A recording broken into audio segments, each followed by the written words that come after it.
All right.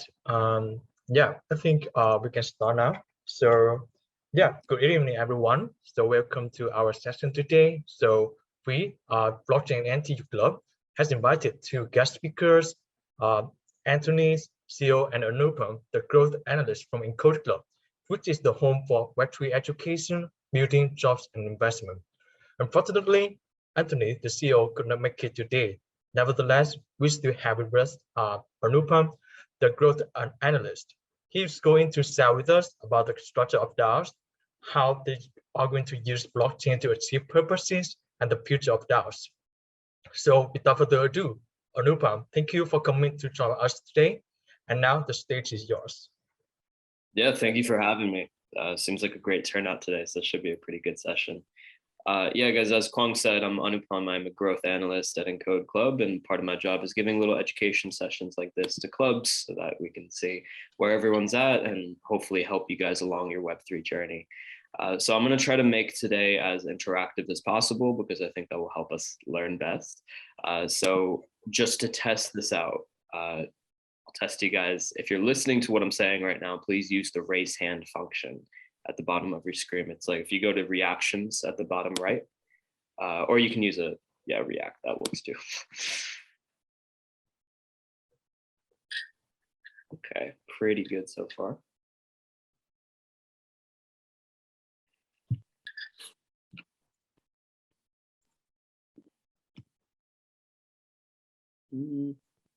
Okay, it's about half. I'll take it. But yeah, guys, so feel free to use the chat anytime during the talk. You can put your hands down though. So use the chat during the talk. Near the end, once I've done with the slides, we can do some live Q&A. Talk should take about an hour, and then we can leave like 20 at the end for Q&A. So I'll just get right into it. It's going to be the slowest load in the world.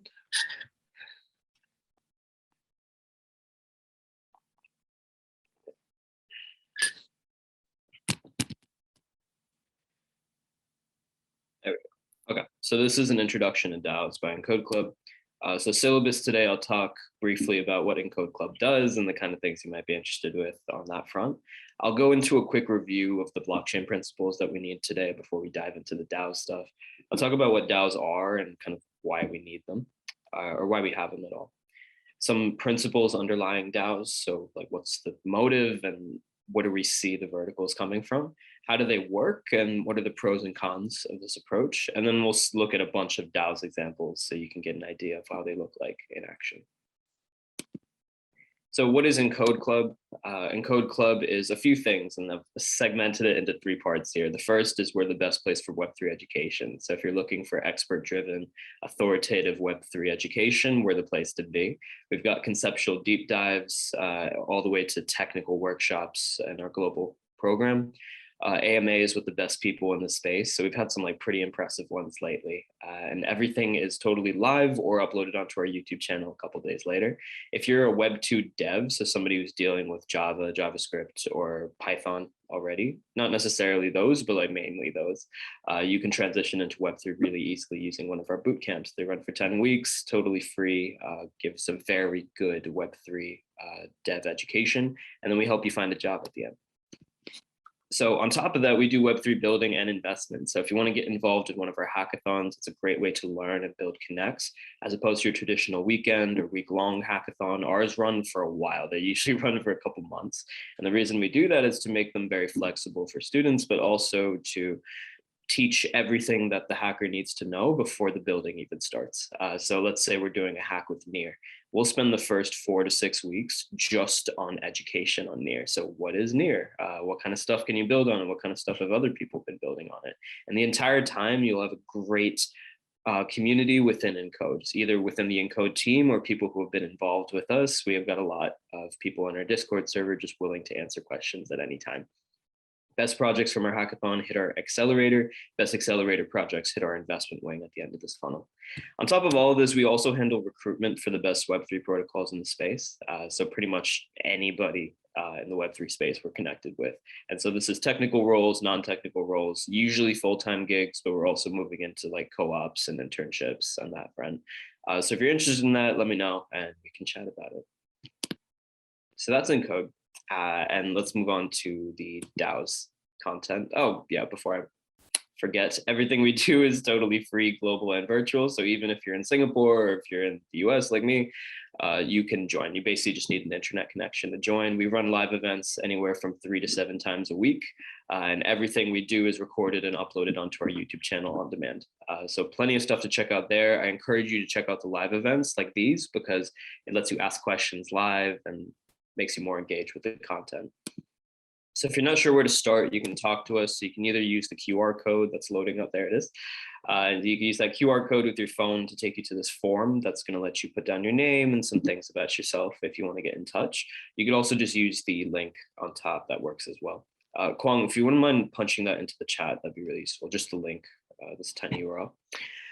And yeah, if you're interested, you can check us out that way.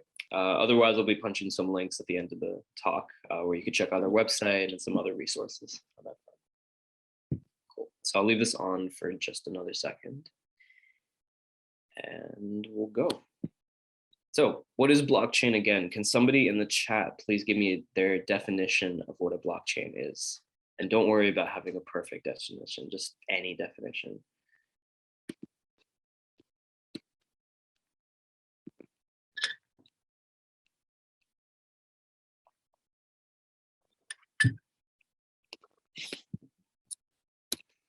Open ledger, distributed ledger, yep.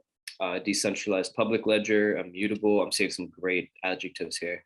Distributed ledger technology, that's correct. Any more? Decentralized database, blocks chained together, yeah. Chain of blocks.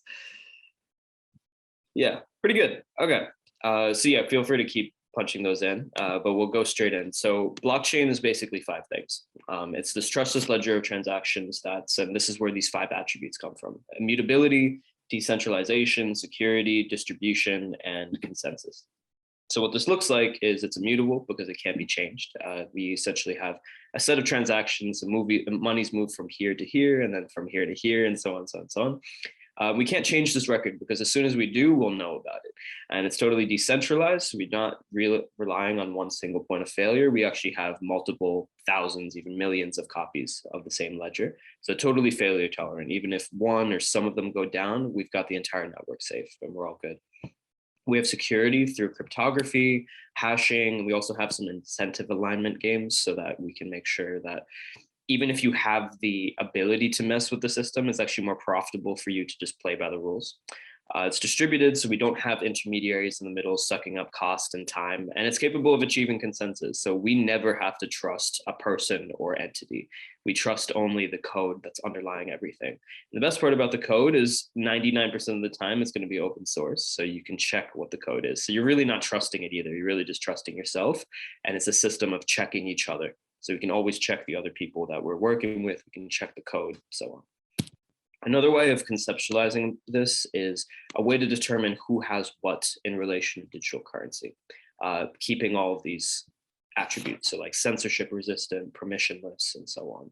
So it's a way of tracking where the money is, essentially, and where the assets are if we expand out to tokens and so on. I'm going to talk about Web3 now as another foundational principle. Can somebody tell me what Web3 is or what Web1 or Web2 are in the chat?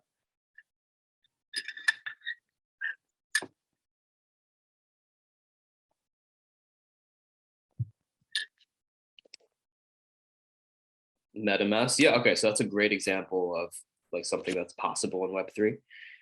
Web3 is decentralized, yes, web with tokens. I see Web1 as websites, it's good, yeah. Anybody else? Decentralized web where a user owns his or her data. Yeah, exactly, basically. So if we think about Web1 as our basic bones internet in the 90s, we can basically read, write, print, and download, and not too much else there. Web2 takes it a step up. So I see in the chat HTML. We also see Web2. The concept is, okay, now that we have all these people on the internet, what can we do with that? And so you might think of Instagram and Facebook and just social media in general as a perfect example of this. can we have community-driven efforts, user-generated content, interactions on the internet? And so not just single point to static website, but actually user to user on the web.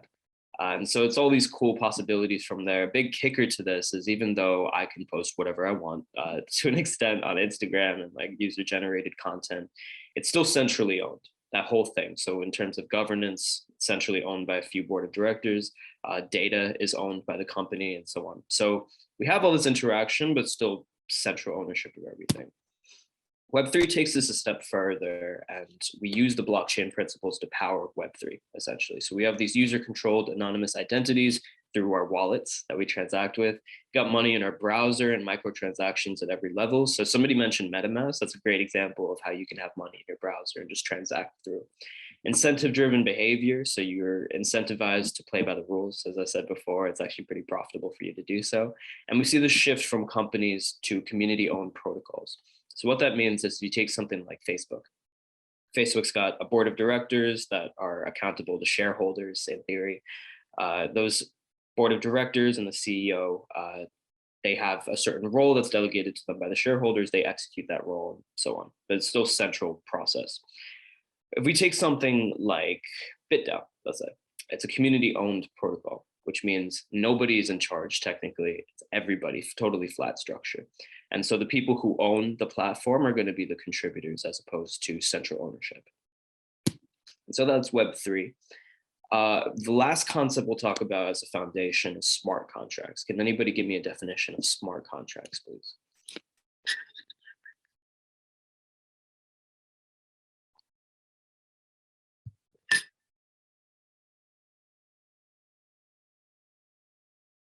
We'll get us started. Contract that is smart. Program run on Ethereum. Yeah, okay, sometimes. For crypto, code that's executed when certain conditions are met. Yeah. Trustless contract. Yes. Okay. Yeah, set of instructions. Great answers. So smart contracts, very simply, are this. They're a set of if-then conditionals, right? And they're totally self-executing. So I can code in, like very basically, if X happens, then execute Y. And if X doesn't happen, execute Z. And if P happens out of nowhere, then okay, execute W. And it's a set of these conditionals. And we have decentralized applications that are powered by smart contracts, right? So we have dApps, these are built on top of blockchain. Somebody mentioned Ethereum, and Ethereum's big innovation on top of blockchain was, or I'm sorry, on top of Bitcoin was blockchains plus these smart contracts, right? So not just keeping track of the ledger transactions in an immutable, trustless, etc. way, but also having the applications on top of them be very similar, right? Have that immutability, have that self-execution without intermediaries. We think about this, this is very useful. So if I go to the bank today, right, they open around 8:30, let's say. So I'm gonna drive over there and I want to cash a check. So I'll have to wait in line. I'll have to go to a person. I'll have to hand over all my details. I'll have to rely on the fact that he or she will take that input, right? The input being I've just provided my details and queried for a check, let's say. And I'll have to rely on the fact that she will follow that input output process correctly. So she will go back, or he will go back and pick out the check correctly, come back and give it back to me. With code, we rely on nothing. Essentially, we're relying just on the code. It's if then. So if I provide a certain input, I know the output that's going to happen because I can see it in the code. This is all open source and transparent. When we deal with humans, it's possible that they make mistakes, that they have corrupt motives to mess with it. And sometimes people just mess up by mistake, good faith. And that's fine, but it's not something we want to rely on in the long term. So smart contracts are very, very useful for knowing what's going to happen, provided our inputs. So that's our blockchain foundation. If you guys have any questions, please just throw them in the chat anytime. That's fine. And so we'll talk about what DAOs are. Can somebody tell me either what, oh no, I gave it away. Well, anybody, there we go. Okay, well, I kind of gave it away. I was gonna say define the acronym, but that's okay. Can anybody give me an idea of what this means, right? So we have a decentralized autonomous organization. And I've broken it up into 3 parts here. So we look at the organization concept first, and then the extra layers that we're adding on top. So the decentralized nature of these organizations and the autonomous nature of these organizations. Can anybody give me a definition? Why don't we just say for organization? Somebody give me a definition for organization.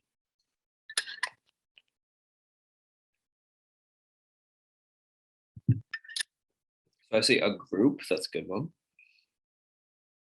Kind of goes further than a group, right? So we have, let's say it's just me and my buddies in a Facebook chat or something. We are a group, and maybe we meet for lunch or whatever. We're not necessarily an organization. Organization implies something a little bigger. So Kwong says a group with rules and common goals. Yeah, that's a great one. Anybody else? Yeah, I mean, NTU blockchain is an organization. So what's happening? There's no central party making decisions on their own. That will actually be part of the decentralized concept, as opposed to just organizations on their own. But yeah, you're on the right track. So if we look at organizations we can define as a collection of users with a particular purpose to manage or achieve something. And you've seen these your whole life, right? So businesses, clubs, conferences, nonprofits, NTU blockchain, Encode Club is an organization of sort. And so what do we see these people do? Usually it's a group that's aligned to do something. And that something is very open-ended. It can be me and my buddies going for lunch on Wednesdays. It can be Encode Club doing these educational events with students. It can be NTU blockchain putting all these events together. So lots of different avenues for this. What we can boil this down into is fund allocation and custody. So this takes on more of a monetary role. And kind of anything, any organization, any good organization will have is rules. So a way to create rules, a way to display those rules, and a way to enforce those rules. And so if it's, maybe my buddy's going for lunch, maybe it's not super strict, but it might be something like, if you leave 15 minutes late, we're going without you. Or in NTU, if you do something really controversial, then maybe you're not allowed to be part of the club. So some kind of rule creation, maintenance, and enforcement. And on top of that, when we're dealing with assets and there's property within the organization, now we have fund allocation and custody, meaning a way to move the funds and a way to hold the funds. This is what an organization is. So we'll look at what it means to be a decentralized organization. Can somebody give me an idea of that? So somebody told me there's no central party making decisions on their own. Is there anything more to that? Or I guess, what are the implications if there's no central party making decisions?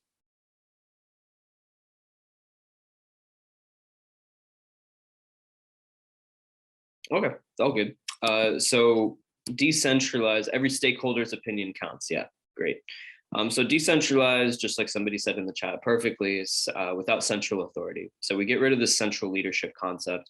There's a widely shared and bottom-up decision-making, so kind of coming up from the bottom, totally permissionless, and it's very open. So what does this mean in terms of the comparison, let's say, right? So if we have a regular company, we've got shareholders. These shareholders delegate some kind of will, some kind of measure to the board of directors. Board of directors have appointed a CEO. So it's the CEO's job to use his C-suite and everybody below him to execute that. In a decentralized organization, there is no such hierarchy. It's kind of, let's say there's 10 people in the organization, they're all here. And everybody has some kind of stake in it. Right. So this might differentiate when we put in tokens, like maybe some people have a little more stake than others, but in theory, one person should have an equal vote to everybody else. And so because of this, we can have totally bottom-up decision-making. Like anybody can post anything, everybody can vote on it, and it can just move from there. It's totally permissionless, so we don't gatekeep here. It's just wallet addresses. How are you going to gatekeep a wallet address? You don't even know who's on the other end, right? So totally permissionless. We can get rid of this prejudice element that we see in companies, and it's totally open. So lots to do here. Last thing we'll look at in relation to the definition is autonomous. Like, what does that autonomous feature mean?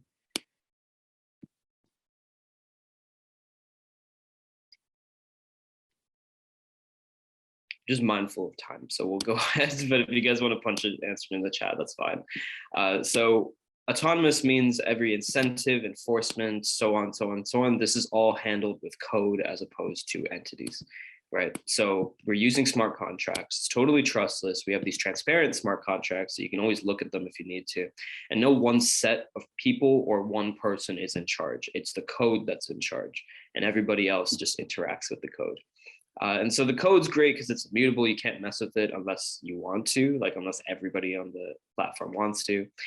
And nobody's in charge. You just rely on the code, as I said. So what are DAOs on top of all of this? They are organizations that are decentralized and autonomous. And the implications of this is that you have a user-controlled and internet-native platform. This sounds a whole lot like that Web3 definition that we talked about before. It's regulated by automatically enforceable rules on a public blockchain, so anybody can check this out. It's totally, it's autonomous, right? So we don't need anybody to execute. The code just executes on its own. So for example, a smart contract I might write is, if I have a tenant and I say, you have to pay me $100 by the end of the month. And if you're late on that, then it's going to deduct $110 from you the week after. That's something that's just going to happen. I don't need to go to the bank or whoever. It's just going to happen in the code. So members are incentivized through all of this towards one common goal. And that common goal is very open-ended. Maybe it's make some money on decentralized financial markets. Maybe it's just put people together in a social hangout kind of way, like very open-ended, the same way that any organization would be. So DAOs essentially are just large smart contracts that automate and decentralize the organization. So a DAO can be reflected by the code that governs it. So let's look at some DAO principles. And so in terms of governance, right, there's a lot of information here, so we'll just go through it slowly. We might think of traditional organizations as a form of representative democracy in the sense that shareholders and stakeholders as a whole all rely on fiduciaries like board members, CEOs, and so on, and who are supposed to act as impartial representatives for this. And so this works to an extent, but it's very difficult for a fiduciary to act entirely in their own interest. Or I'm sorry, to the interest of the beneficiary. So it's very important that our fiduciary, whoever is representing our views, does not impute their own personal views. This happens though, this happens all the time. And so you can enforce this, but I have a legal background, it's very tough to do this. You have to take it to suit. These suits take a while, that doesn't always eventuate. And so we might see the shift from traditional organizations to DAOs as a sense of direct democracy. So in this sense, it says, you know what, let's drop the pretense that one person can be totally impartial. And again, they can be sometimes, but not all the time. And so let's just get rid of that premise. And let's say that everybody's interested. We all know that we're all stakeholders. We all do have a personal interest in this. Let's just let everybody have a personal interest. So it assumes the collective interest of all the stakeholders. And on top of that, it facilitates the collective management of the resources. Right? So as opposed to a few people in charge and trying to account for the interests of everybody is interested, so everybody has a say here. And so everybody can manage the resources. And you might think of a research grant program. It's something that's very common in DAOs. Like a few people will get together and they say, okay, let's crowdfund some money for this proposal. And if there's 10 of us, we're all going to vote on the proposal that we want to fund. So it's not arbitrary decision-making. It's not decision-making made by a couple central entities. It's one large decentralized entity together. So in terms of identity, in traditional organizations, we see public launching of votes, and you might see some skewing of decision-making due to that social pressure, or somebody doesn't want to be reflected with their votes. As opposed to blockchain and Web3 powered dApps, we have these trustless, anonymous, and digital identities with wallets. So nobody knows who's behind a wallet. People start to catch on, just make a new wallet. It's really easy. So because you're just a set of letters and numbers, you can do a whole lot more. You can transact a lot more confidently without that concern. Next one I'll talk about, and I think this is the last principle we talk about. It's a little dense on the econ, but I think it's important to understand. We have this idea of the tragedy of the commons. It's something that's very common in economics. And the idea is if we've got, let's say, a pasture, got 10 farmers and they all have access to the pasture. Nobody's in charge of the pasture. Just kind of say like anybody can go graze on it. What economists believed in the 60s and pretty much everything before that is we need some kind of government entity on top regulating this, because if farmer one decides, I want to put an additional cow on there, I want to make some extra money, and everybody else decides to do that as well because they're all self-interested actors, they're going to ruin the common asset. The pasture is not going to be good 2 years from now if everybody grazes on it. So you need some kind of central government or some kind of entity like that setting rules and enforcing them against each other to divide up the self-interest. What Eleanor Ostrom puts forward, and what's kind of become the more prevailing view, is that you have an opportunity here. So you're not necessarily ruining the common asset so long as you have 8 principles in play. So she mentioned clearly defined boundaries, fast and fair conflict resolution, and there's like 6 others that you can look up. And this is how you can avoid that tragedy in the commons, the idea that we will eradicate common assets by letting self-interested actors at them. So long as you have some kind of rules in place, you don't need a central governing body on top of this. You could just have a decentralized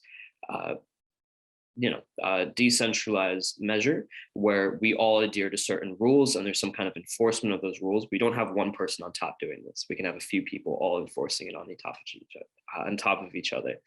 And so we might think of crypto as a whole as a game with the right incentives, essentially, like putting in this opportunity of the commons. And so this is where DAOs tend to shine. So in general, DAOs are playgrounds, or you might think of games with the right incentives to do so. How can we commonly manage this asset correctly? So now we're going to go on to how DAOs work, and it's pretty much a 3-step process here. And so DAOs interact with blockchain in at least one of these 3 ways. So they'll either vote on chain, meaning that people's votes, they use a little bit of gas in their transaction fees, and they put this onto the ledger. So they vote on chain. It's also very common for people to vote off chain, and they have some kind of consensus mechanism. Once it's all done, then they put that data onto the chain. But some people just vote on chain directly, and that's the blockchain element. On top of that, you might have the money or the governments, the governance or the social endowments, they might be tokenized. So your funds or your ability to vote, this is all done with tokens, so like NFTs or ERC20s. And this might be the blockchain element, or the thing that you're governing, the thing that is managed by the DAO might be a crypto protocol. So at least one of these 3 ways, you usually see a mix of both, mostly on 2nd and 3rd points here. And so the process is we'll take something, some kind of input. So this can be tokens, this can be reputation or oracles.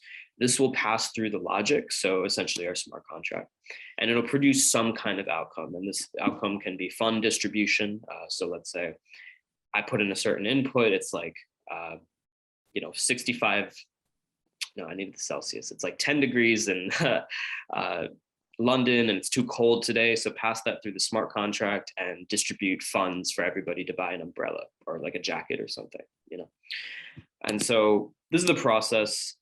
There's a couple different inputs that we'll talk about here. So first, I'm going to address tokens. So the idea of a token is it's a representation of some kind of asset. Sometimes it's funds, sometimes it's the ability to vote. Usually some kind of a use attributed to it will give it a price. Like, what are you paying for when you buy this token? You're paying for the ability to vote on this platform, the ability to transact on this platform. That's what gives it value. So what's very common is like a DAO launches with a certain amount of tokens, let's say 1 million tokens. And each of these tokens is going to be worth 1 vote. And so everybody can buy. As people buy, the price goes up. As people sell them off, it goes down. And because they have that use, they have a price. And so they're more valuable than non-utility coins that you can't really do anything with. Token holders are going to sign in with their wallet address. So that's how we maintain this anonymity. And so sometimes you get rewarded just for participating. So we don't really care which way you cast your vote. So long as you cast a vote, you'll be rewarded with a little crypto and make some money that way. And so this is great because nothing's compelling a certain result from the voting process. I think on a political level, right? We've got this direct democracy. Is it easy to sway people's votes? Not necessarily here, because everything is totally anonymous, right? So you don't even know who to bribe. It's just anonymous here. So the other input we might use as opposed to tokens is reputation or even oracles. So reputation is like a weird concept, but it's essentially gained through achievement of outcomes or recognition by other stakeholders. So in doing them just like at points in a video game, how do you level up in the community? Well, you do good things and people recognize you for it. And with that, you might get tokens associated with that reputation. If we think, hey, Anupam does like a pretty good job in this community, let's give him some tokens, let's recognize him. And if I'm pretty bad in the community and people don't like me too much, then I'm not going to have the sway that I might if I was doing well. Top of this, we have the concept of oracles. If you don't know what an oracle is, it's basically something that feeds real world information to the blockchain. And so we might have like a weather oracle. And this is the concept I talked about before. If it rains in London, then send everybody umbrella money so that they don't have to sit in the rain. And so this is what an oracle is. So our inputs here, we're using tokens, we're using reputation, or oracles to feed this in. After that, whatever input we've used goes through the smart contract. And so I don't have a slide for that, but it's essentially just a set of code, and it's an if-then conditional, and so on and so on. In terms of outcomes, we see these outcomes that are very similar to companies. So DAOs can improve, make changes, and evolve. And so what this means is hiring, even salary votes, fund distribution, share minting, so creating new shares, providing some kind of service, enforcing some kind of rule, as well as upgrades to the smart contract. So what's great about the logic is it's totally immutable. You can't mess with it. And there's usually some kind of clause in the smart contract that allows you to upgrade it. If, let's say, 80% of the network wants to upgrade something about it, somebody can pitch a proposal. Everybody says, yeah, that looks pretty good. And then it goes through. So you can actually upgrade your smart contract. This is not it upgrading itself, but it is the people there, the stakeholders, the token holders upgrading the smart contract. On top of this, we see some crypto native outcomes. So things like decision making, we see prediction markets coming out, reputation and token weighted voting, quadratic voting even, which is just a different way of assessing people's preferences. We have some kind of value capture, so we're splitting revenue between users and the treasury underlying the DAO. Sometimes you can even claim funds from the treasury. And then we also have capital formation and share distribution, so stuff like liquidity mining and airdrops. So stuff that's pretty native to Web3. What the main takeaway here is that we can achieve everything that we need to with a company, all of those different outcomes and features. On top of that, we can do some pretty cool things in crypto. So if you look at these comparisons, I think there's two of these, yep. So if we think about the execution of changes, right? So this is the process that I talked about before. The shareholders that vote on a decision and they delegate this decision or the execution of the decision to the CEO. The CEO uses their chain of command to make sure this happens.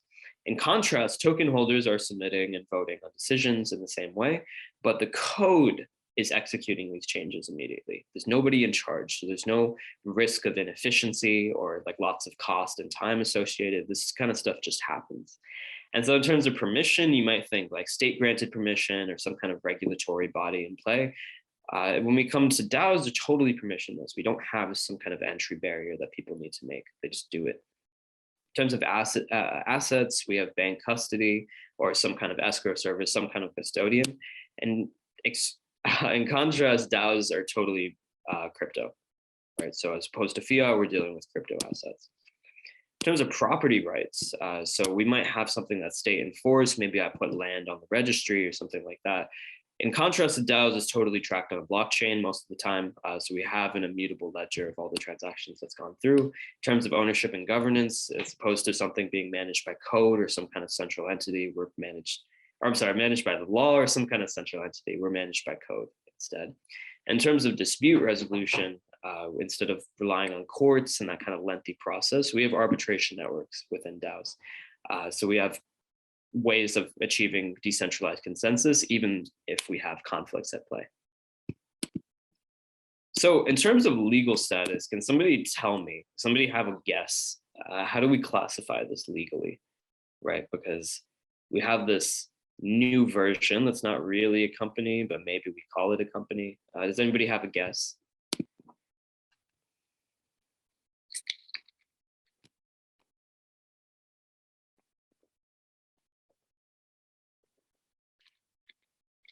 Private holding, yeah, that's a pretty good guess. The issue is we want to keep this totally public, right? Totally permissionless. So we don't want that element of privacy. We want it to be totally public. Anybody can join. So let's look at a couple options. Maybe it's an LLP or partnership, but that's difficult because we have so many partners. Like any given DAO's got hundreds or thousands of members. So that's pretty hard to legalize. Is it a company? No, we're kind of moving away from the company model here because we're going to something that's more bottom up and it's open source, it's more permissionless. So is it a charity?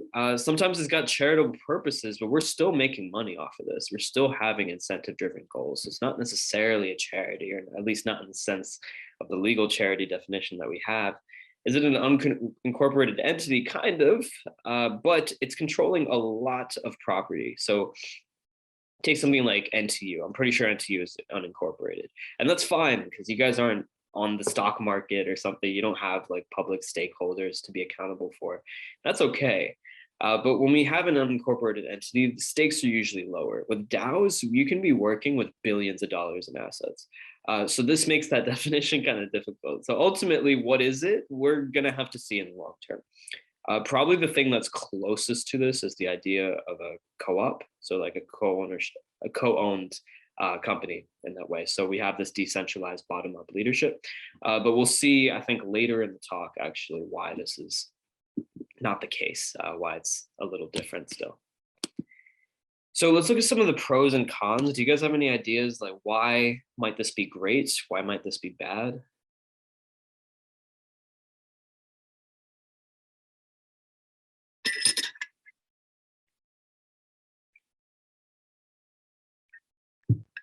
Okay, well, let's look at some pros, right? It's trustless, so we don't need to trust that central entity or intermediary in the middle with governance, and there's no single point of failure, which is great. That's a lot more secure that way. The DAO is going to continue regardless of what kind of funding or entries or exits that we have. It just kind of exists as its own thing. It's autonomous. On top of that, it's decentralized, and this is really important. So if you think about DeFi, I'm pretty sure Compound manages like $8 billion in assets, and they do this across 9 global markets. This is a nightmare for compliance because if something happens, the people in charge, let's say it's a company, you do not want to be in charge of that company when something goes wrong. And so this is actually very useful for them. On one end, we have this political element where everybody has a say and it's great. For the people creating these protocols, it's really good because they can now relinquish liability and control for anything, right? So if it goes well, great. If it goes wrong, it's not their heads on the stake for that. This is very useful for them. It's open source, so transparent code is a lot more reliable than opaque code or any intermediary that we deal with because we know what's going to happen every time. And users can even propose fixes. So if there's some kind of error in the smart contract, we can deal with it. It's not a big deal. On top of this, it can't be shut down. So it's have this censorship resistant element to it. So only a major vote holder can request info or shut that DAO down. So governments don't have that shortcut there to like bring it down. It kind of has to happen bottom up. We can have the democratization of information. So this corrects our information asymmetry across markets with our transactions. And we have these novel fundraising mechanisms. So it's going to allow any stakeholder to make funding decisions or at least propose something that becomes a decision. So in all, lots of different pros. I've also included a few here, like borderless collaboration. So I can work very easily with somebody who's in Singapore. The organization is pretty transparent. In terms of governance, we have a lot of participation on that front, so we can get everybody involved. And on top of this, in the Web3 spirit, everything is user-owned. So we don't have a lot of centralization or removal of ownership in that way. How governments, so somebody in the chat says how governments and law deal with DAOs for real world stuff is still a pretty gray area. That's correct. Yeah, it's a tough area because we don't even have the legal status made out properly. So how are you going to do everything that comes afterwards? My experience is that the law tends to lag a bit. Like the big thing in EU case law and EU intellectual property law is hyperlinks. Hyperlinks meaning the things you click on your website and that goes. They just ruled on something in like 2006 and they're still building the case law on that. So that gives you an idea of how regulation works. Like it takes a while. So they're still dealing with Web 2, even arguably Web 1 concepts. So it's going to take them a while to get around to Web 3, but when they do, I'm sure we'll have a better picture of how we deal with this sort of thing. In terms of cons, right? So we have this open source code and it's great because we can always check it and so on. This also means that it's a little more vulnerable though. Vulnerable. And the reason is because let's say I'm an attacker and I want to remove some money from the DAO. I don't have to test it out on the day of, or like find out a proxy to try to build my own. I can use the DAO. So if I fork it myself, it's pretty easy for me to reverse engineer or even test out my attacks. And then so when I come up with a successful attack, I can launch it on the main one. So that's not great, and it's happened a couple of times. So there's little workarounds. Like, this is why it's important for the smart contract logic to be upgraded constantly. There's no business secrets. So if you think about the idea of patents, the patents are, the idea is, okay, let's say a pharmaceutical company has spent 15 years and like $30 million researching a certain drug, and they figure it out. It's going to suck if they put that on market and somebody who didn't have that 30 million initial cost just takes it and say, oh, I know how to make this. And then they make it. Now nobody's going to be incentivized to innovate, right? So that's why patents are in place, so that we can maintain that investment over time. You can't do that in a DAO because everything's transparent. So no kind of business secrets. And so that's kind of unfortunate. And on top of that, we can have a mismatch of purposes. So this isn't always a given, but it happens sometimes. If a token takes on a different meaning, this can change the reason for your participation in the DAO. So for example, let's say I make Anupam DAO today. And I say, well, if you have a token, you get to control my life. And so people who are interested in me making the right decisions, or decisions that they want to, let's say, they can do it. They purchase a token and they go for it. Let's say Anupam DAO, I don't know, Kanye West or some celebrity buys it, and now it's cool, not for the use, but for the price and the capital gains associated. This now changes the purpose of the DAO. And so that's another con that we might be concerned about. So you have a question in the chat: how do we prevent DAOs from becoming too centralized through an accumulation of tokens? So the idea is, if we have 10, let's say 100 tokens associated with the DAO, and ideally each token goes to one person. So we have like 100 people, 100 tokens. Not always the case, right? We're going to have different weights. Sometimes this is intentional with reputation. So like some people should have more of a say, or somebody who's more invested in the platform should have a higher say in it. But sometimes people just buy up a lot. And so the idea I'll give you is this, right? DAOs are totally open source, which means they can be forked at any time. So let's say Anupam DAO, and everybody's in it, and then Kanye West buys all, like Kanye West buys 60%, or like he and his buddies do it, and everybody starts to notice like, hey, the thing that we're trying to do here, we can't, right? Like I don't have a say in this. I don't feel like I have much of a vote here. It's very easy for somebody and the people who are left over to just say, hey, let's make a new DAO. Let's fork it, let's create a new DAO, and then this time let's issue the tokens in a more, an easier way. So the reason I give you that big workaround is, once people have tokens, it's kind of difficult to take them away. But if you notice that your DAO is not doing what it's supposed to be doing, like you can't manage it properly, then just make a new one, right? So that's easier when we have like research DAOs as opposed to property management DAOs. But if you notice that's not doing it, make a new one and then redistribute the tokens on that end. That's how you prevent centralization on that front. So let's look at some DAOs in action, and we're actually pretty good on time. It's good. So we'll look at a couple different categories here. We have like frameworks, so things that help DAOs be created, and the verticals from there.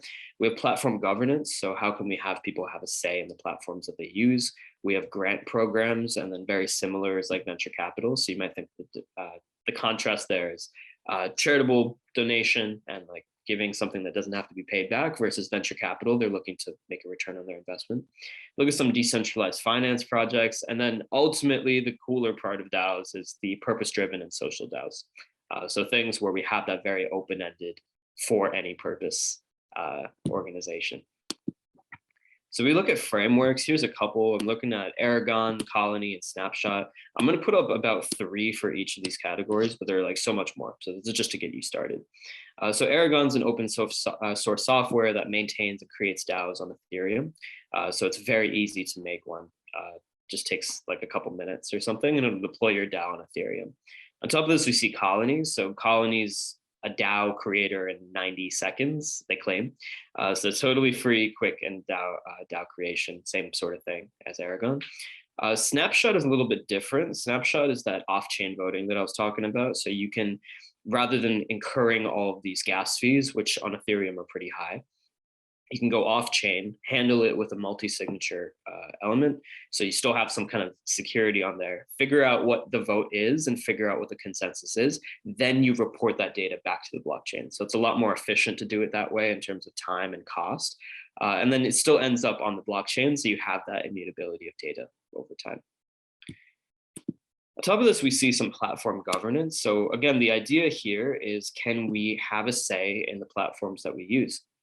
So you guys, like probably some of you have used Gitcoin in the past or like been around it. They host Web3 hackathon projects. So you can figure pretty much like Gitcoin has some competitors, but a lot of Web3 projects on there. And if you have their token, that GTC token, you can have on-chain voting related to the development of Gitcoin. So where the platform goes in the future and so on and so on. This is a perfect example of stakeholders, right, kind of at the bottom, as opposed to central entity top-down making. This is bottom-up decision making, so anybody can have a say.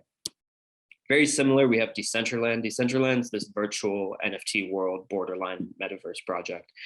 And if you have the token, you can vote to change that governing smart contract. So the logic that's underlying that entire application, you can have a say in it now with your tokens.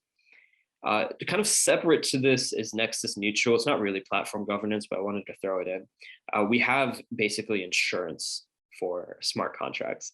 And so why would you need insurance for smart contracts? Somebody say in the chat.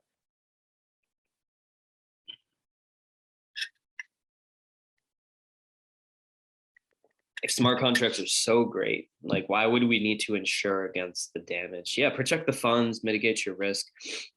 So you might think of there was a bridge hack recently with Ethereum, and I'm forgetting the other side of the bridge. And the idea of a bridge is we can convert funds over without needing to buy or sell them. So for example, let's say I've got a bridge between Ethereum and Avalanche, right? So I deposit my certain value of Ethereum, they mint, so they totally create new coins that are an equivalent value of that Ethereum that I've just deposited. I do what I want to do with that Avalanche. I put the Avalanche back, or put the AVAX coins back, and then I have the Ethereum released to me. Somebody figured out how to exploit an Ethereum bridge, and they stole like 50 million. And so this is not to say that it's not secure, but we do rely on the code. If there's something wrong in the code, then it can be exploited, and people will find it. So this is the two-sided coin to immutability. Immutability, so we know what's going to happen and it's great, it's secure. But if there's a mistake in the smart contract, it's also immutable. So this is why constant upgrades of your smart contract are important. So you want to protect your funds, you want to mitigate your risk. On top of that, smart contracts need gas to run. Yeah, that's not really an insurance problem, it's more for like Snapshot. Snapshot mitigates that problem. And so the idea of insurance is you can rely on the smart contract, but you can also purchase some insurance that says, you know, if something goes wrong, file this out. So what does this look like in the decentralized world? In the real world, I buy some insurance and then I have to deal with the person who will oversee my claim. That will take a couple months and it's really annoying. And then usually they'll go through and see like how much they can't give me. And so in contrast, we have this totally decentralized way. So it's people-powered insurance for smart contract failures, and you can claim to an arbitration network after the bug exploits. The difference here is I'm not going through a central entity. I'm going through an arbitration network, which is a select stakeholder or a set of stakeholders who will now vote on my position. So we'll provide the information, this is what's happened, should he receive the claim? And then it goes on and goes on until there's a decision. And it's a lot quicker, it's a lot more efficient, and it's a lot more decentralized here. And so this is what Nexus Mutual does. On top of this, there they are. We have grant programs. So I discussed this is just giving money towards certain purposes, usually advancing public goods or like research projects, that sort of thing. So we see Moloch DAO. Moloch's whole idea is let's get rid of the Moloch demon by being better people. So this will crowdfund grants to advance public goods on the Ethereum ecosystem specifically. We also have Dash. So Dash has an interesting twist on this concept. They don't want to take any kind of external funding, or they want to minimize that. So what they do is they have a set of blockchains, and your reward for this, rather than the miner getting 100% of the reward, they get about 45% of the reward. 45% of the reward, proximate to that, so 90 total, will go to the best validators on the network. So they're super nodes. And 10% goes towards expenditures. So because they've made this differentiation, people are still going to go for the 45% because it's money. But now they have 10% filling up their treasury. This is great because if you're accumulating tokens through your 45% or on this other 45%, you're going to want it to have some kind of price so that you can have value associated with it. That mechanism provides the expenditure tokens with value now. And so now you have a way of hiring or researching and so on, all without VCs or external funding. So that's a pretty cool concept. On top of this, we see BitDAO. BitDAO is the largest DAO-directed treasury in the world. I don't know the exact figure, but it's a lot of money. It's like in the billions. And so this will allow BitDAO token holders to vote on-chain agnostic proposals. So it doesn't matter if you're dealing on Ethereum or Avalanche or Polygon or so on. You go to BitDAO, you vote on your proposals, it happens. It takes the data over to the blockchain, etc.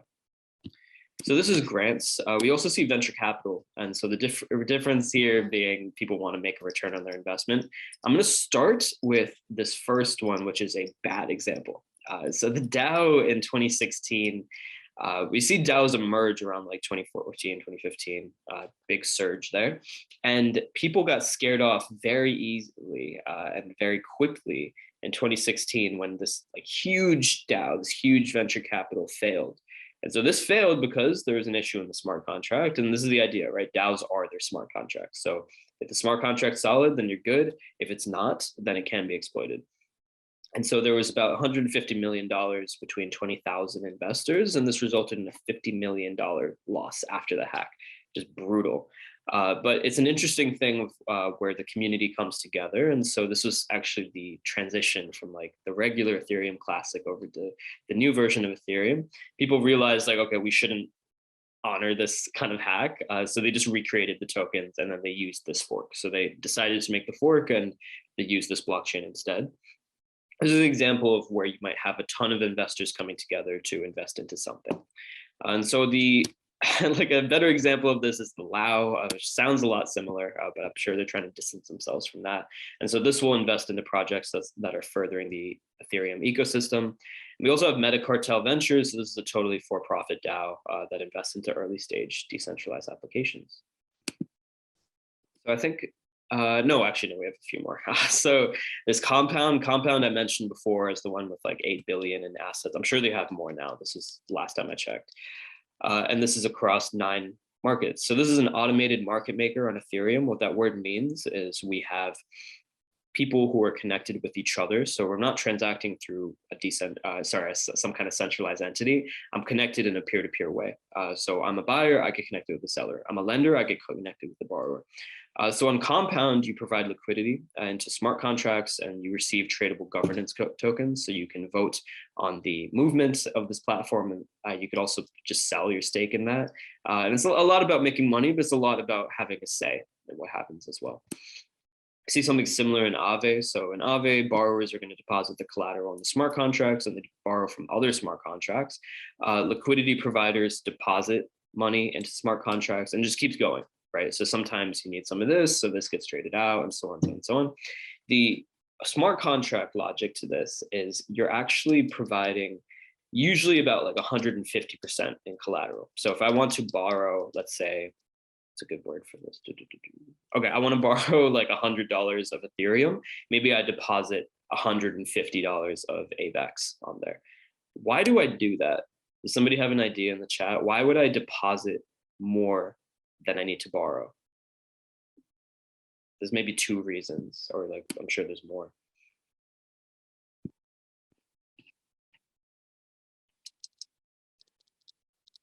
Protocol won't lose money in case of liquidation. You're bullish on the coin that you borrowed. Yeah, okay, so great answers. The idea is, as opposed to your traditional loan, right? I go to the bank today to get a loan because I don't have the money. In crypto, you're going to the bank, really this decentralized market maker, because you need a different currency. And so either you're bullish on that currency, you need to use it for something, some kind of dApp that you want to interact with. And the protocol is totally okay with this because it prevents, so the reason that they set this high barrier is because we don't have the centralized mechanisms to like chase somebody with repo or like with the courts or something. It just happens. It's totally anonymous, which is great, but it means that we can't chase people down. So to protect investments and prevent people from just taking money and running, you have an 150% liquidation standard. So if this drops below, I think it's like 110, usually, you're immediately liquidated and the lender gets their money back. So it's a lot safer way of doing lending while allowing people to do the things that they need to do. So the smart contract element here is that you have that liquidity flush upon a value drop. So if your Ethereum drops massively in price, you will be liquidated and the lender will have a return on their investment. I also see MakerDAO at the bottom. And so this is, again, these DeFi projects are like similar-ish. So we have loan provision at predetermined interest rates. These are all powered by their DAI stablecoin, and you can check that out. So what we'll finish off with, I think, the main content, I have some time to throw in some extra information, is purpose-driven or social DAOs. And this is the kind of thing you usually think about with DAOs. It's more fun, less financial focused stuff. So you have Constitution DAO. This was a project formed out of the US, but I think a lot of people were involved globally. And the idea was there was a US Constitution copy. There's only a few of them in the world. One of the original copies going for an auction at Sotheby's. And people wanted to get that Constitution. So usually we're dealing with companies or people with like hundreds of millions of dollars to throw at this. And this was a bunch of guys and girls who decided, okay, what if we crowdfund? And if we can get a copy of this Constitution at auction, then we'll tokenize it and everybody will have a stake in this. So everybody will have some kind of fractional ownership. It's a great idea. Unfortunately, they weren't successful, but it is an example of how a bunch of people can come together to institute fractional ownership of large properties that have like very big values associated with it. So it's a very cool example of how we can break down the financial barriers, especially. We also see free Ross DAO. So there was this Silk Road website. I can't remember when. I think it was like 2014 around. And it was basically co-opted for illegal purposes. So selling stuff that shouldn't have been sold. And the person who was in charge of this, Ross something, his last name, he's in prison now. So the DAO is organized around legal support for him. And then also some stuff they're big fans. So like spreading his art around the world and stuff. But it's an interesting concept. We've got incentive-driven legal support and legal research for people. So if you go onto that DAO, you can see people researching, looking up ways to get them out of prison, etc. You also see this bottom one. This is Friends with Benefits, and it's got that like a little quirky name. The idea is you've got a social token that functions as your membership fee. So let's say it's a club that I want to get to in the real world. I'll pay like $20 to get in. In the same way, I'm buying a social token to get in. And it's a way for me to build with other creators. So it's like selective to the extent that you need to buy the membership as that social token. But from there, you can do music production projects together, just kind of like regular hangouts. It's a great way to network. So some people like this sort of thing. It's like social hangouts on the DAOs. And the purpose here being, let's get people together and get them creating or just connecting. So in the future, everything's so uncertain, right? Because it's just such a young area. But we might see user-owned Web2s. So in the sense that anything that's big in Web 2 right now might have a Web 3 version. So the Web 3 version of Deliveroo or Uber Eats, or the Web 3 version of Discord or Facebook. And so this would be cool because it balances your competing interests. And we might actually see this adoption because, you know, if we think about something like Facebook, everybody's on Facebook. Why would you move to somewhere different? And it's like, well, what if you could have Facebook but also make money off of it? That's the idea with like gaming with NFTs. It's like, okay, gaming's cool. What if you can make money off of playing games? And so we might actually see this adoption because there are financial incentives to adopt that Web3, either through the tokens or some kind of participation value there. We can also see these bottom-up movements in local governance. So if we look at the former, we're already kind of seeing this. Like we look at anything, maybe this one especially, like the Free Ross DAO, we have some kind of purpose. So like the legal support of a person, a bunch of people rallying towards that purpose and a way of incentivizing people to do so or rewarding them for doing so. So we see those bottom-up movements, and it's great because it democratizes the information you're using, the kind of organization and power that's in play. But you also have this ability to have local governance, right? So in the US, the political system is like federal, and so one central government, and then you have 50 state governments, and then a bunch of local townships and cities and so on. So this is a great way to have measures displayed from the front. So it's not my opinion that governments are going to be replaced by DAOs, but it is a different way of presenting preferences, right? So it might be a way for people to show that they want something done and then get that instituted. So kind of surpassing that representative democracy model, kind of having direct democracy models at the local level. And then we also see this with startups. Like the verticals here is that we have easier and more transparent crowdfunding towards certain things. Let's say I have a startup that I want to build. Maybe I just create a DAO and I give people ownership at the get-go. And if you invest into me, you will have some kind of ownership here. And we can build up companies this way, or a new version of companies, really our decentralized protocols. And so you have higher stakeholder governance and participation here. And it's great because you can track pretty much everything that happens on chain. So what's next? So this is the main DAO content. If you guys are interested, I have a few other things I'm happy to talk about. But if you're cool with there, we can have some questions now. If you're interested, this is that same form I put at the beginning. We have the tiny URL that Kwang posted in the beginning, and you can scan that QR code if you want to get involved. I'll also send in our website that you can check out. So pretty much if you're interested in jobs, education, building, you can get involved with us. So thank you guys. I'll take questions now. So we can use the chat or you can use live Q&A, whatever you want to do. And I think we came up on the hour exactly. That's great. And again, I have some other content that I prepped, but I just wasn't sure about time. So if you guys want me to go through that too, I could go through that. But yeah, whatever you guys want to do now.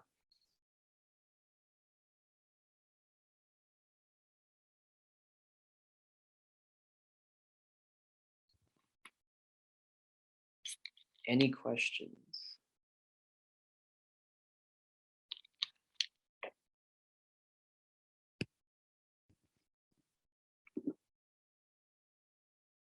How would under-collateralized crypto loans be implemented? They wouldn't. You would never, generally, you would never under-collateralize a crypto loan. And so like there is the possibility, right? Because like as we move to Web3, how can you have that? But the idea with crypto is we don't have the ability to chase people because it's wallets. If I have, let's say, people start to catch on to who I am through my wallet, I'm just going to make a new wallet. And so that's a great thing because it ensures that people have anonymity. We can basically erase discrimination in this way. But it comes with its caveats. And one of those caveats is we can't chase people down. So we would never really want to under-collateralize loans. If we wanted to, like in theory, if we did, we might have some kind of slashing reputation at stake. So like you'd still collateralize something. So maybe you collateralize your ability to vote and like your reputation on the protocol. And so if you fail to repay, okay, fine, I don't get my money back, but you also have a huge detriment to yourself because we slash your reputation. And so now you can't vote on the platform. So these new asset definitions, like deeper than money, maybe the detriment that I take on for not paying the loan is I can no longer vote or I can't vote with as high a stake I could. So that's how I would do it. I would say in general, though, I wouldn't support under collateralized loans because not in crypto, at least, because it wouldn't really make sense. Go through the extra client. Yeah, happy to. What do you think of the view that Web3 is owned by VCs? Plenty of them are. So if you take something like pretty much every protocol in the space is VC backed. And so it's really just what you do with that, right? So if you use a platform that is very VC dominated and you don't like that, fork it. Fork it and make it crowdfunded instead. And if you're okay with that, then so it's like kind of two sides, right? Like VC ownership is not the worst thing in the world because it means that platforms, for the most part, are going to have heavy lobbying associated with them. So you have more security and stability in that way because the big players are involved. The other side of that, though, is if you don't like that and if you want something that's a little more decentralized, fork it and start again. Very easy to do. Where are you guys from the Encode Club headquartered? So this is a London-based company, but our team is all over the world. Actually, we got people in East Europe, we've got people on the West Coast, and so, or sorry, the West Coast of the US, so kind of like all over the world. Yeah, our team travels all over the place. So our meetings, our events are usually around 12 p.m. GMT, or maybe like 6 p.m. GMT. And so we try to make them accessible in that way. So I think 12 p.m. GMT is pretty doable for yeah, that's like this time. Can you please explain the recent Ethereum wormhole hack? I would love to, but I'm honestly not that knowledgeable about it right now. So I wouldn't want to give you false information.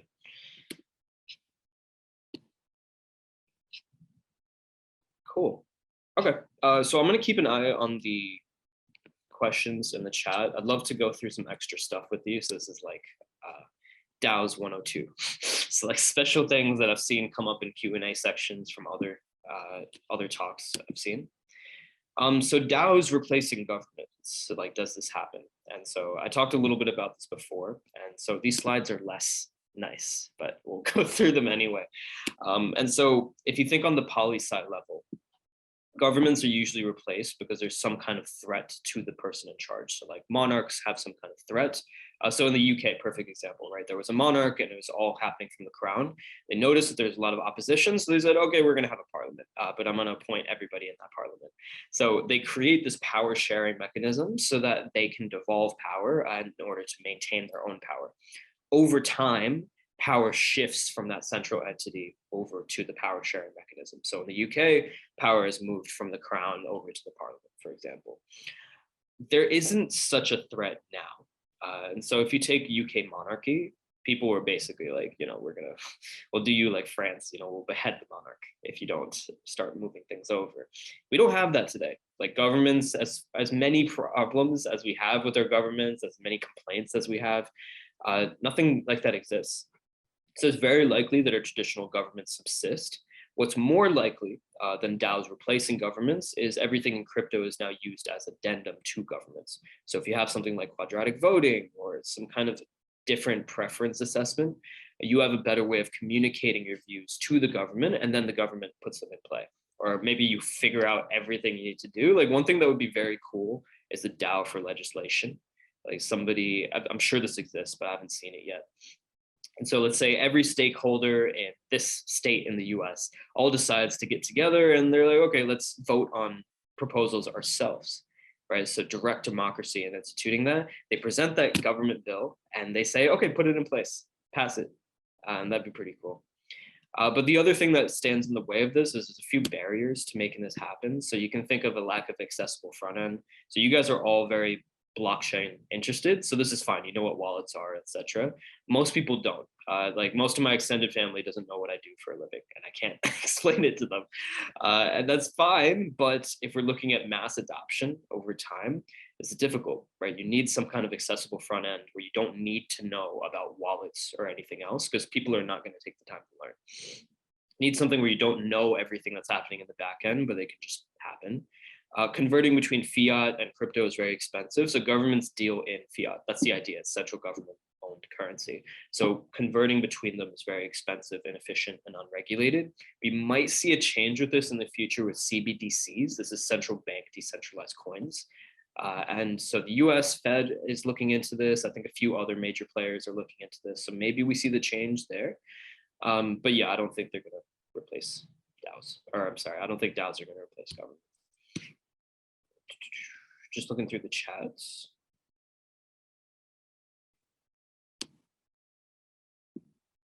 Interesting. Okay, so I actually haven't heard of this project, but like it makes sense. So the idea is you under collateralize loans and you have some kind of assessment. And so this is kind of what I was talking about before, right? There's some kind of detriment that's taken on by the borrower, right? And so even though you don't have that quick liquidation, you have some kind of detriment in the same way in the real world, right? If I don't pay back my mortgage, they're going to take my car, let's say. And so I have some kind of detriment that keeps me paying. In crypto, we can open this up a little more. So as opposed to having assets to trade, because that's why you're getting an under collateralized loan. You don't have the loan, the collateral. You have some kind of detriment associated with it. So what person, I don't know your name, I just have the email, but this might be sustainable in the long term if people have enough importance associated with this and they put so much weight on their ability to vote, etc. Then yeah, that could be sustainable in the long term. We'll just have to see. Question is your Solidity Bootcamp really free? Everything we do is free. Every education event, every hackathon, every accelerator even, everything is totally free. So in terms of prerequisites, you should be a pretty solid Web 2 dev, and you don't have to be like a genius or anything, but you should have some kind of you know, like you should be able to do Web2 devs pretty easily and be willing to make that transition into Web3. The reason we do this boot camp is so that we can place people afterwards, or if you're like really likely to be a founder in those rare cases, then we want to give you the tools so that you can create your company and like stay with us in the long term. So if you come to the bootcamp, anybody can apply, it doesn't matter what level you're at. What will help you is showing proficiency in Web2 languages and showing an interest in Web3. So have you tried to make a smart contract? Maybe you're not great at it, but have you tried to learn a little Solidity on your own? Do you have like a favorite crypto project that you've been following? Have you have some kind of community involvement? So we can see like, yes, this person is willing, this person is likely to transition over. How do you think we can better integrate DAOs? So the question is, how do you think we can better integrate DAOs into existing real world applications? For example, Constitution DAO had to form an LLC, and that's unideal. Okay, so I have a great slide for this actually. So let's skip this one. Yeah, okay. So this is the idea. How do we connect on-chain digital assets or even projects with physical assets? And the legal answer to this is we don't know. So like Constitution DAO created an LLC, and you can adopt a company structure as a proxy in order to stay within that legal structure. So Constitution DAO is an LLC, or maybe you register as a partnership or something. And so the way this would match up is we match up the smart contract logic with the company's bylaws. And so let's say the DAO wants to purchase property, right? So the DAO decides, I want to buy the Empire State Building.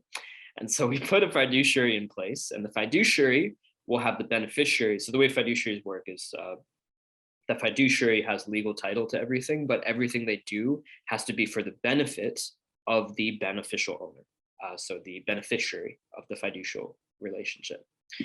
And so this fiduciary can be put in place for the benefit of the token holders in their human capacity, not their wallets, unfortunately, because that doesn't exist in the law yet. And so that fiduciary can now use the funds of the DAO to purchase land once they're transferred over to him. And the DAO's token holders will now have beneficial title to that property. And that's how we can do this within the law. So Materium is an example of a protocol that does something like this, and you can check it out. In terms of long-term integration, we just have to see. I think the regulation has to step forward a little bit and recognize that people can transact in these ways, but it's going to be a while. I don't expect this for the next like 10 to 20 years minimum, because like I said, IP law is still dealing with hyperlinks. Dealing with Web3 stuff is going to be a nightmare for them right now. So it takes time. Overall though, I think working with stuff like this, like if you can stay totally on chain in the long term, that's great. If you can have like something like research, right? You can have research just occur digitally. You don't need physical assets so much for that. Sometimes you can have purchases, you can have like reimbursements of real world assets. So ideally you work entirely in digital and entirely in crypto. You don't have to worry about the physical conversion. Once you do have to deal with physical stuff, this is not the best method, like matching it up to a proxy in the real world, but it's not the worst one. You know, it's not that big a deal, I think. What sort of internship jobs are available? So we just closed a hiring round at Encode, but we're growing very, very quickly. So you might want to check us out in the next couple months. But the kicker with us is we handle jobs within Encode and throughout the protocol space. So if you're looking for internships, you might find some like product management internships if you're really interested in that. Solutions architects, these are technical ones. So like product management, solutions architects, Web3 Solidity engineer especially. So if you are a dev, you'll have plenty of opportunities. If you're non-technical, that's totally fine. So if you want to be an educator, if you want to be in marketing, if you want to, even compliance, if you're on like the legal end, you can do that as well. So pretty much anything you're interested in. The best way to do this is to email me your CV. The process for this is like I vet it, I send it over to our talent agency, our talent head, sorry, and we handle the recruitment from there. So one thing I'll add is like put your CV in if you want to email me with your details, but also add in what kind of jobs you're looking for. I'll just punch these in the chat. So what kind of jobs you're looking for, where you've applied so far, so we can get an idea of what your profile is. And that should be it. Yeah, also your time zone, so we can get a better idea of that sort of thing. Cool. I'll keep going with the material then. So Other questions I've seen, like, are DAO tokens always ERC20s as opposed to ERC 721s? So 721s are the ones that are used in NFTs and they're non-fungible, as opposed to ERC20s that are fungible and we can kind of trade between them. We don't bothered. And no, not necessarily. We can have 721s or 1155s as non-tradable tokens, and membership can be associated with one person. It can be totally unique. The caveat here is the accumulation of these tokens is unlikely, and there's no market for these because they're non-fungible. So it doesn't really make sense for people to be trading or accumulating them in that way. Who approves the logic associated with the DAO? A central entity at first, but then later the community. So if I make a DAO, let's say I make it myself and I make Anupam DAO, I create the logic and I put it out there, but I'll also probably include a couple lines that let people upgrade it over time. So if 90% of the people want to upgrade something associated with Anupam DAO, they can. So it is a central entity at first, but as soon as it hits that DAO element and we have people coming in, then the community is managing the logic. What incentive does a DAO creator have if they're devolving the power, right? So if I have the best idea for a company, right, I might want to keep all that value to myself, and that's understandable, right? If I'm building Microsoft today, there's no Microsoft, I'm building Microsoft, I want to keep that to myself. I want to be in charge of it because it's my project. I want to have the most value here. And the answer here is a bigger pie, right? So we have smaller values associated with this. When I'm a DAO creator, I'm going to capture less of the ownership. I'm going to capture less of the value associated with this DAO. But because it's a DAO, we have higher stakeholders, so there's more opportunity here. So you might look at the cooperative space as an example of this. Like cooperative space, I don't know the exact figure, it's about 10 to 20% of economic activity. And so co-ops are great because everybody can have a say and we have all this more stakeholder participation and so on. The reason I discussed this earlier in the talk, the reason DAOs are preferable to co-ops in this way is because they exclude the overhead coordination. That's like very annoying about co-ops. So co-ops, because they have all this governance that's decentralized between all the stakeholders, they have a lot of meetings and they have to inform all the members every time anything happens, essentially. So that's a big headache. DAOs surpass all this. You don't need those meetings. You can't have meetings. You can have meetings in a DAO, but you don't usually. And everything is just available. So you rely on people and people rely on themselves to make sure that they know the information. Maybe it's like publicly viewable to people. It's a flat structure, so we don't have to worry about that hierarchy in that way. It also facilitates these mechanisms that wouldn't otherwise exist. So like crowdsourcing money towards a purpose, let's say like education grants run by students, right? This would not exist. Usually students don't really have a say in the education research programs that are happening at universities, but now they can, and anybody can really. You don't really have to be part of that university to vote on a proposal for what kind of research grant they're going to use. So a couple different benefits that a DAO creator might have. This one I talked about. Let me just make sure I covered everything. Yep.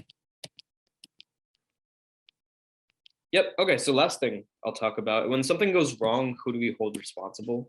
And so does the code handle everything? This is, again, unclear in the law. It's a very young space. We don't know for sure. But it's important distinction to make that DAOs don't replace humans, right? We're not trying to replace humans with any of this. We're just trying to replace intermediaries, and we're trying to replace human administration in DAOs in particular.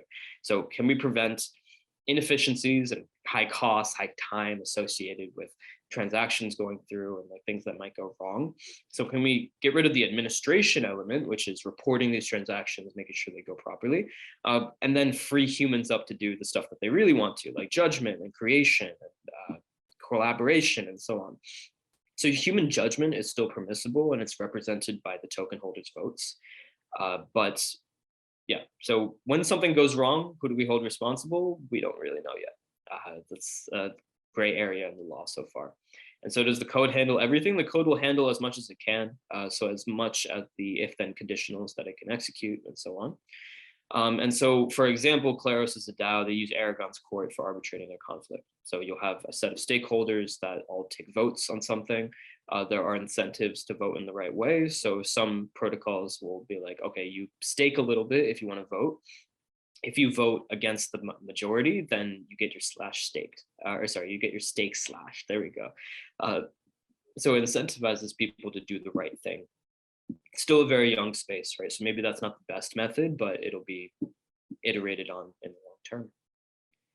Cool. Okay, so that's it for content, guys. I'm happy to take any questions. I just saw that we got one in the chat.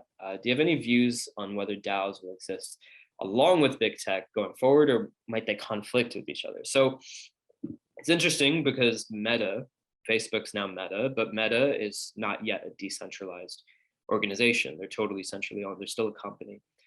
And it's kind of two-pronged, right? If you want to do stuff that's more conducive to a company, for example, right now, if you want to do stuff where the law is more in accord with your purposes and the law hasn't really caught up to crypto, that's fine. Just do a company. Just do it that way. Sometimes you don't need crypto to do the thing that you want to do. The other side of it is we discussed back, way back. Here. Right, we might have the decentralized version of big tech companies. So like it might be possible for me to make the Web3 version of YouTube, let's say. This already exists actually, or the Web3 version of Discord, of Facebook, of Instagram, and so on. And so in that way, they might conflict with each other. And again, this is all speculation, right? Like nobody knows how it's going to play out in the next 10 years. And the thing that would stop them from taking over, I'd say, is this front end barrier.